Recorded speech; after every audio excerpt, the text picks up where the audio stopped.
बदल जाएगा इंसानी जीवन। फायर फाइटर रोबोट्स आग बुझाने के लिए लॉन्च हो चुके हैं। दमकल कर्मियों को अपनी जान हथेली पर रखकर आग में झुलसना पड़ता था, लेकिन अब उनका यह काम फायर फाइटर रोबोट्स करेंगे और वे सुरक्षित रहेंगे।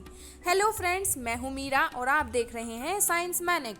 यदि आपने अभी तक हमारा चैनल सब्सक्राइब नहीं किया है तो तुरंत करें और बेल आइकन भी ऑन करें ताकि हमारी सारी अपडेट्स आपको मिलती रहें। फायर फाइटर रोबोट्स करीब 100 मीटर का इलाका एक साथ कवर कर सकता है। ये जानकारी किसी दूसरी डेवलप्ड कंट्री से नहीं साथियों, बल्कि ये दिल्ली से है। जी हाँ, दिल्ली सरकार ने दिल्ली के दमकल विभाग के संसाधनों में 2 फायर फाइटर रोबोट्स को शामिल किया है। मुख्यमंत्री अरविंद केजरीवाल ने कहा है कि हमारी सरकार ने रिमोट कंट्रोल फायर फाइटिंग मशीनें खरीदी हैं। ये रोबोट आग से लड़ने वाले जांबाजों के लिए संकट मोचन साबित होंगे। ये रोबोट ऊंचे दबाव के माध्यम से 2400 लीटर प्रति मिनट की दूरी से पानी का प्रेशर भी छोड़ सकते हैं। रोबोट बहुत प्रगति कर रहे हैं, वह लगातार स्मार्ट होते जा रहे हैं। रोबोट पहले से ज्यादा तेज, सटीक और मजबूत हैं। बढ़ती प्रगति के साथ ऐसे रोबोट्स का इस्तेमाल बढ़ रहा है जो मटेरियल के साथ काम कर सकें, क्योंकि पहले रोबोट से मटेरियल के साथ काम कराने में परेशानी होती थी, लेकिन कई नई तकनीकियों की मदद से यह परेशानी हल हो चुकी है। मानव प्रगति और टेक्नोलॉजी के चलते रोबोट को इस प्रकार से बनाया गया है कि उनसे विभिन्न क्षेत्रों में काम कराया जा सके। खेतों में रोबोट फल और सब्जियां उगाने का काम भी संभाल सकते हैं, लेकिन अभी इनका ज़्यादा इस्तेमाल नहीं होता क्योंकि उनमें ज़रूरी दक्षता नहीं है। लेकिन फिर भी कुछ फार्म्स ऐसे हैं जहां इस तरह के शुरुआती रोबोट से काम कराया जाता है। औद्योगिक देशों में ऐसे रोबोट्स की बहुत ज़रूरत है क्योंकि वहाँ खेतों में काम करने वाले मजदूरों को ढूंढना काफ़ी मुश्किल हो जाता है। रोबोट मजदूरी वाले कामों से हमें छुटकारा दिला सकते हैं। वैज्ञानिक रोबोट्स के इस्तेमाल के बारे में कंपनियों को सलाह देते हैं। कड़ी मेहनत और लगन के चलते आज वैज्ञानिक मुश्किल से मुश्किल काम करने वाले रोबोट्स का निर्माण कर चुके हैं। विभिन्न प्रकार के मेटल्स का इस्तेमाल करके रोबोट्स को बनाया जाता है। इसका मुख्य कारण है उनको लचीला बनाना, ताकि वह भूकंप जैसी स्थिति में लोगों तक पहुंच सके और मदद कर सके। परिवेशों में हमें रोबोट्स का ज्यादा से ज्यादा इस्तेमाल दिखेगा। जल्द ही हमारे पास ऐसे रोबोट्स होंगे जो परिवेश को पहचान कर सके और उसके मुताबिक ढल सके। कंस्ट्रक्शन फील्ड में भी रोबोट्स का अच्छा इस्तेमाल हो सकता है। अभी तक रोबोट्स के बिना इस क्षेत्र में काम हो रहा था जहां मजदूरों को ही काम करना होता था।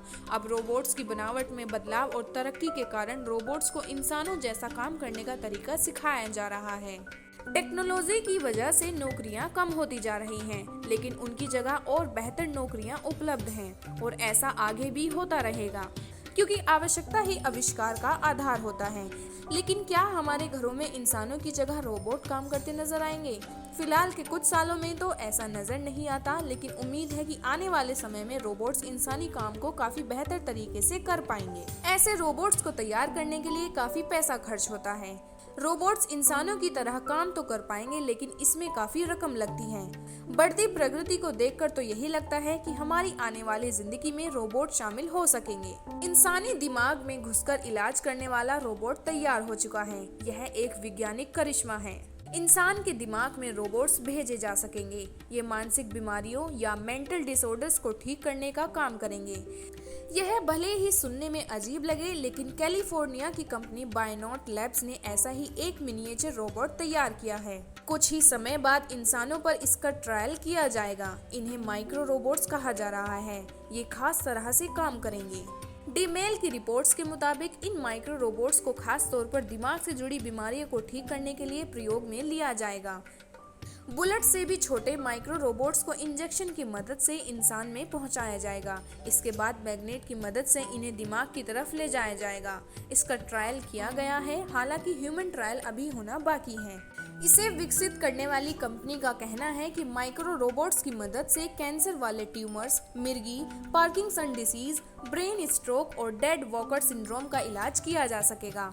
इन्हें खासतौर पर मेंटल डिसऑर्डर का ट्रीटमेंट करने के लिए विकसित किया गया है। इसका ट्रायल पहले ही भेड़ों और सुअरों पर किया जा चुका है। अब तक सामने आए ट्रायल के नतीजे बताते हैं कि यह इंसानों के लिए भी सुरक्षित है और ह्यूमन ट्रायल के लिए तैयार हैं। पिछले साल कंपनी को अमेरिका के FDA से अप्रूवल भी मिल चुका है।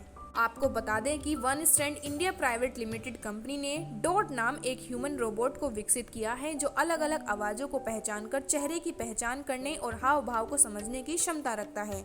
और बताया जा रहा है कि ये रोबोट जल्द ही पॉलिटिकल पार्टीज का चुनाव प्रचार करते हुए देखने को मिलेंगे। उम्मीद है ये वीडियो आपको पसंद आया होगा। ऐसे ही इंफॉर्मेटिव और दिलचस्प वीडियोस देखने के लिए हमारा चैनल सब्सक्राइब करें।